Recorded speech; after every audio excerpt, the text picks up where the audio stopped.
Welcome back to MMA Al Dente. I am the schmuck who just spent the last 40 minutes researching Pete Rodriguez. And I'm here to, his fight is canceled, by the way, against Natan Levy. And I'm here to talk about Martin Buday versus Jake Collier, or as I like to call him sometimes, Jake Collier. Buday is 11-1. He's giving up, I think they have the same height, but he's giving up an inch and a half or so of reach to Jake Collier, who's 13-8. Jake used to fight at middleweight, but he's always been a long, tall fighter. You know, it's amazing. He's a little more round now, but he's retained his reach. He's got, of his 13 wins, 5 via TKO, 4 via submission, 4 via decision, spread very evenly. His eight losses, come by 4 by TKO, 1 by submission, 3 by decision. I have to look to his heavyweight career. You know, he had like a 3 or 4 year layoff and returned as a heavyweight, presumably after going on my diet. And since then, he's had mixed results. He beat lower end competition, Chase Sherman and Gian Vellante. And his losses are to Carlos Felipe, Andrei Arlovsky, Tom Aspinall, and Chris Barnett. He lost a tight decision to Carlos Felipe, but he lost that fight.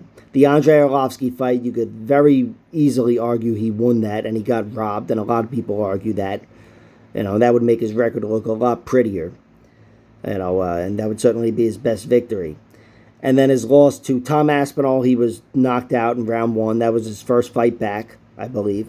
And his last loss was his ugliest, to Chris Barnett, where he kind of fell apart. He just couldn't keep up. He looked like a regular old fat guy instead of, the more capable Jake Collier that we know.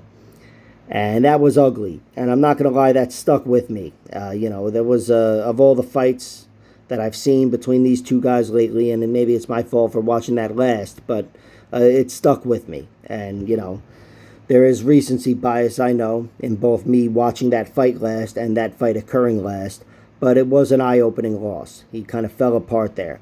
Martin Buday hasn't fallen apart yet. You could argue he lost that fight to Lucas Dresky. I promise I'd say that correctly, Dresky, but he won the decision. And he did so because I think he's reliable as a zombie. Zombies are slow, and he is kind of slow for a heavyweight and plodding and whatever, but they plod. That's a reliable trait of zombies. They have pressure, and he does have pressure and toughness as well. 11-1 record. The one loss is to Juan Espino by decision. Juan Espino, if you remember, was a very good UFC, fighter that could have been a good UFC fighter, I believe, but he never really got the ball rolling, and he ended up losing a really weird technical decision to Alexander Romanov, but he never really got the ball rolling, but there's no shame in having lost to him by decision. I'll say that. And his 11 wins come 7 via TKO, 1 via submission, 3 via decision.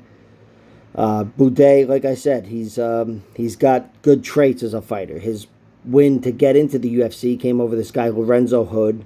He was beaten up, but he didn't show any quit at all, and he ended up TKOing the guy Lorenzo deep into round 1. The guy's a little more vulnerable, and he can't take it like a zombie like Buday can.